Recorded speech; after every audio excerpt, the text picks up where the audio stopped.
Hi, everybody. Welcome. It's Napa Perkins.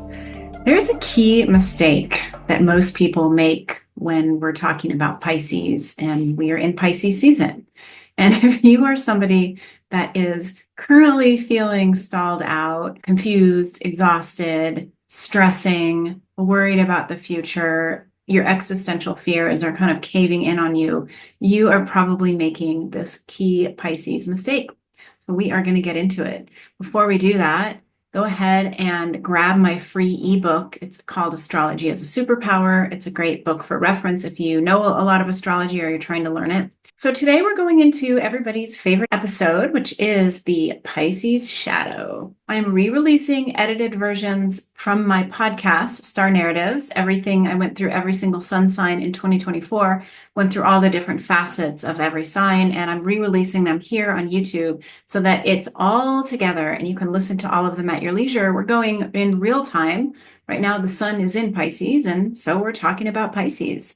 If you like my style and you want to dive a little bit deeper on a personal level, you can book a reading with me at electraastrology.com. And in the meantime, we're going to talk about the difficulty of Pisces. And the problem with Pisces is that we can't get away from it. And especially right now, it's really loud. We've had Neptune in the sign of Pisces since 2011. The North Node is now in Pisces. If you're listening to this in the future, you can just think back to what your headspace was like in January, February of 2025, because it's kind of wild out there. And I talk to a lot of you doing readings. And of course, I have a lot of friends and a lot of people that I'm just in contact with every single day. And we're all doing a little bit of the same thing where we're getting hit with this really deep level introspection. We are starting to see things with more clarity, and they're not always comfortable.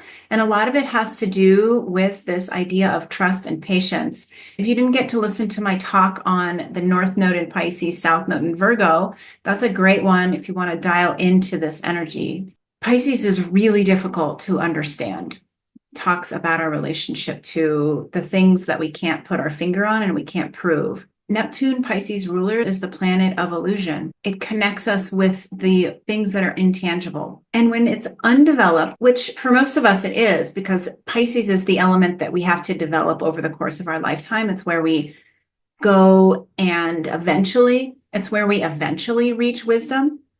We're born into spirit and then we forget who we are because we have to become very human. And then as we age, we start to remember who we are. But in the meantime, it can bring up all of this really tricky stuff around being a victim, being an escapist, being really easily affected by other people and their stuff. Not to mention that we have some pretty strong cultural trainings, like don't believe your inner guidance. Instead, do what the adults tell you to do. Pisces also rules our fantasies and our delusions and our addictions. So this is like some pretty deep water that we're going into today as we move into the Pisces shadow. So some words of wisdom.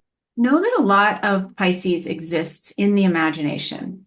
And your imagination can take you to the most magical, wonderful, connected with source place possible. And it can also take you into the pits of hell. As we are knee deep in all of this Pisces energy and will be for the next handful of years, you want to be very careful of where you allow your imagination to take you. Because before we connect in with God, with our higher power, with our spiritual self, which is the point of Pisces, we make some pit stops at worst case scenario. The sky is falling. The world is unsupportive. We're comfortable in dysfunction. We're numbing out. We're blocking that flow of information and guidance, allowing our primal dread, our instinctual fears to run the show, the things that are lurking in our subconscious, and our persistent worries. And frankly, that's no way to live.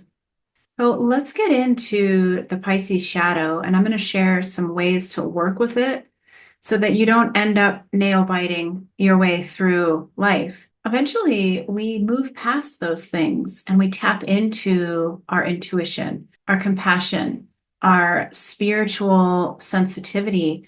And that's where Pisces starts to feel really good. And we'll get into that when we talk about Pisces gifts. In the meantime, let's get into that shadow.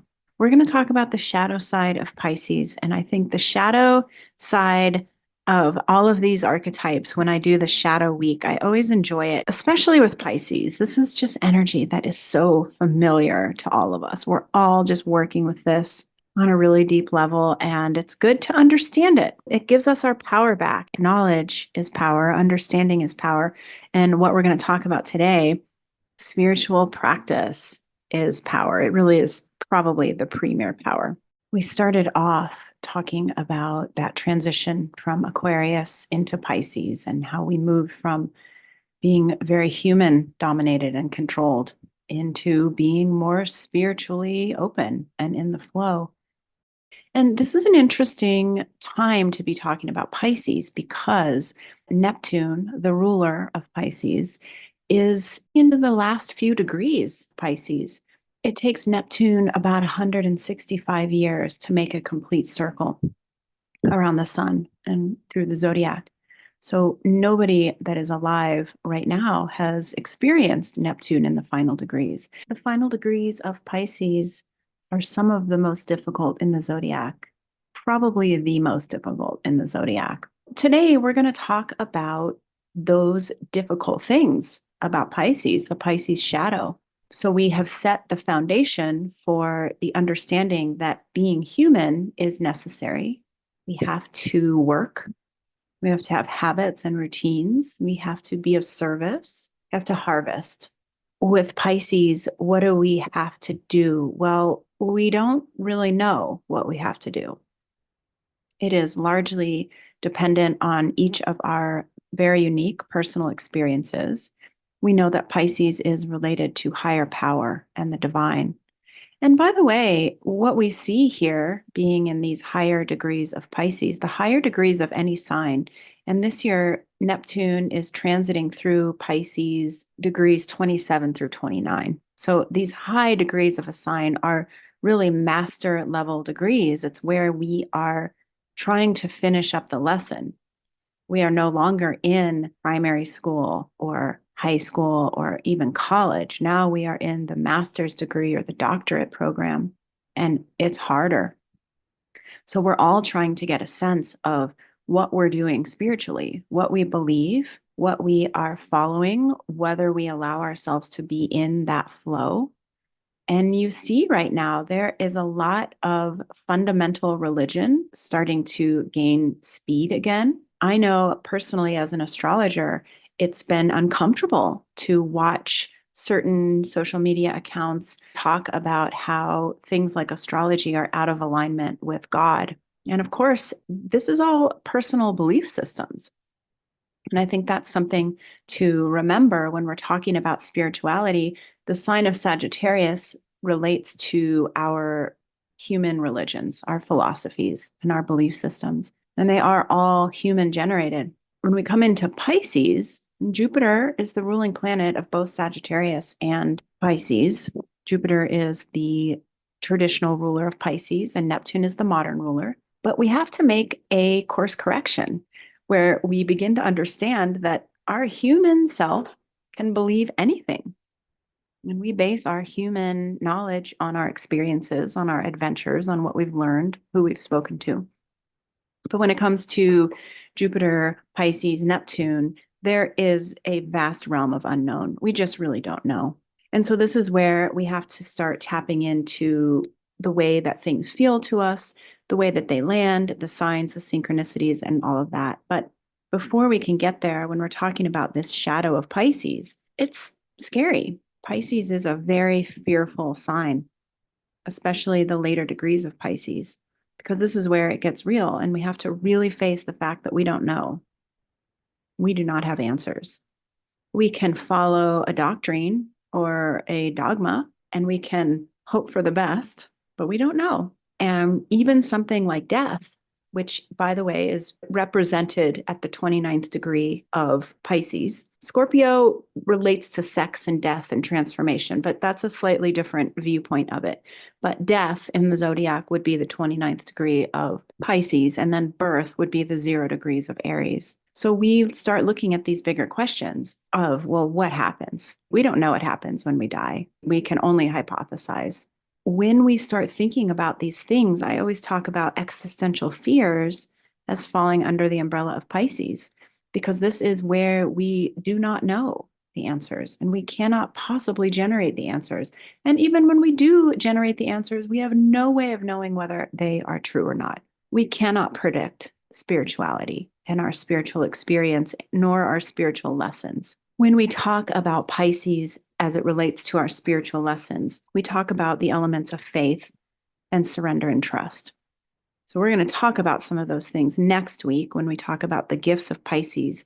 For now, what we look at is what happens when we don't trust and what happens when we are taken over by our fears, our existential fears, our what ifs, things we can't prove. What if I get sick? What if I die? What happens? Where do I go? And we know that a lot of us are conditioned, especially if you come from a background of organized religion, which most of us do. Even if you personally were not raised in a religious household, you won't have to go too far back down the lineage to find that religion. And of course, we are quite impacted by the religions that were in our ancestry. They are in our DNA and they do impact us. They usually involve belief systems that are meant to try to keep us safe. Very similar to the inner critic, right? If you follow these rules, if you give this much of yourself, if you serve in this way, and you always do the right thing, then you will be guaranteed a place in heaven. Then you will be guaranteed that you will not experience the fear, the loneliness, the disconnectedness that you would feel otherwise. And what we know just from living our human lives is that most of us have big pockets in our lives where we do feel alone, disconnected. We are scared. We are self-undoing in one way or another. And self-undoing can look like self-pity, addiction, numbing ourselves. It can look like we feel cursed. We feel like a victim. And it's, I think, a natural part of the human experience to bump up against those hard edges, some of us more than others. The question with Pisces is, how do you deal with it? What do you do when you are in the thick of feeling that fear? When you have awakened at 3 a.m. in the morning and the world feels heavy. And there are problems that you don't know how to solve, worst case scenarios that are swirling around your mind. How do you deal with it? And that's one thing that we learn in Pisces, that there can be a jump into trust. So the first way we usually seek to deal with it, we look at the mutable signs. We go first into Gemini, which is where we're thinking, overthinking, trying to gather all the information, trying to figure it out. Then we go into Virgo, which is do, fix, fix, fix. Then we go into Sagittarius, which is if I believe the right things, if I'm in with the right people, and I learn enough, experience enough, then I'll have the answers. And ultimately, we land back at Pisces, where we get it. We don't have the answers. None of that worked very well. And then we look at deepening into our spiritual practices. Now, spiritual practice can mean anything. Some people have really beautiful religious experiences and religious practices. Some people do not believe in religion, or they don't trust it, or it doesn't work for them because of the way that they were raised. And those people might be more called to quote unquote spiritual practices. It doesn't really matter. And you can talk to a fair contingent of people that would say it absolutely does matter. There is a huge difference. Spirituality is not religion. Spirituality could be many gods, religion would be one God. And really, this comes down to this very personal choice, whether you are going to take that choice or not. Some people are more comfortable following a dogma, and some people are more comfortable being a little bit looser about it. So I think that, at least in my experience, that the idea that there would only be a single God that was to be worshipped in one specific way is a strange one. There might be one higher power, but it can take so many different forms, although that is not everybody's belief. We've just come out of Aquarius season. We've been talking about Aquarius and how with Aquarius, it's almost impossible to get a collective to agree on a certain thing. And in fact, why would we want that? Why would we want every single person to be the exact same and have the exact same beliefs? Well, there are plenty of dictators throughout history that would disagree with me and say we do want everybody to have the exact same belief. Thank you very much. But I don't know that it's possible. So when we're looking at these questions of Pisces, we have to understand that there are no limits here. And that is part of the Piscean archetype. No limits, boundaryless. We do not have the answers. We do not know what's going to happen. We do not know what to expect or how to navigate. The only answer, the only thing that we have is this relationship to trust and surrender and to listening, taking the temperature. What is my intuition? What does my gut have to say? What feels right to me in my heart? And this is where it gets tricky. Rightness is so subjective. Like, who's determining what's right? And if we are outsourcing our rightness to information, to other people, to our conditioning, to our sense of obligation and guilt, to our religion, then that is one version of rightness. But is it the rightness that comes from our heart? And that is a question. So just take a deep breath and just let everything that I have said land in your system and get a sense of how it feels. And think for a minute about this question of self-undoing. How do you self-undo? What happens when you fall into anxiety or you get distracted, your nervous system gets amped up, or you slip into just a fear of the future, a fear of what if, all of the bad stuff. What if I get sick? What if I die? What if somebody that I love has to suffer? And how do you deal with that? Where do you go? Do you reach for a substance to numb? Do you reach for your phone to scroll? Do you get really busy and start making a plan and trying to control, making sure everything goes in the way that you think it should go?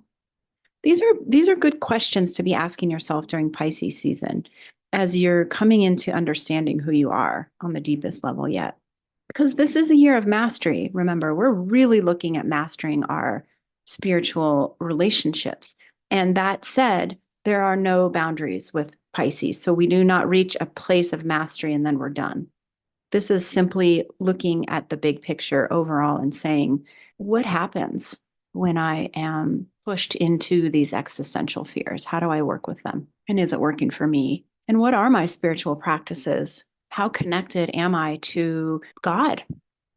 And that is whatever God feels right for your choosing, your higher self, the universal energies, true nature, the divine, goddess, God, whatever. How connected are you? And we know that when we are efforting and using our human brains and our human conditioning and our sense of what is right and what is wrong and what everybody has told us is right and wrong, that we are off track because that is not the Piscean path. That is not the spiritual path. That is the human part of what we're doing here, which is very valuable and necessary. But when we are looking at being in this divine flow, trusting, allowing things to come to us that are meant to come and allowing things to leave, which is so much more relaxing. We're going to talk about that. We're going to talk about next week this Piscean relaxation of just allowing without trying to micromanage and meddle. But it is, as I said last week, I think it's probably the hardest thing that any of us are tasked to do, to relax into trust. Are you able to relax into trust? That's a good question. It's hard, isn't it? It's hard for me. I'm going to leave you with a mission this week while this is on your mind. As we are moving through this really powerful Pisces season, there's just so much going on that is not going to let us forget that this is our mission. And forgetting is definitely a Piscean thing. That is that amnesia that we have to come into this particular human life with. So we cross over that 29th degree of Pisces and we get amnesia as we move into that 0 degree of Aries where we start again. So it is easy to forget that there is a desire to connect in with spirit. There's a desire to rest into trust and to really keep an eye on how you avoid your existential fears. But while you are remembering after listening to this podcast, spend some time this week really looking at your relationship to intuition and anxiety. Anxiety is the Virgo part of us that thinks that there are problems that need to be solved, and if only we did enough, we could solve them. And intuition is the Pisces trust that the right answers will be delivered in the right timing. And most of us have a hard time discerning between intuition and anxiety. But I will say that in my experience, anxiety feels quite different. It feels like a panic. It feels like a big problem that has to be solved or something that I've screwed up. And intuition tends to feel a lot softer and more resolute and clear. So this week, spend some time, anxiety versus intuition, noticing the difference that both of those create in your body, noticing where the anxiety actually tends to generate from. Usually that could be like your heart center or your solar plexus.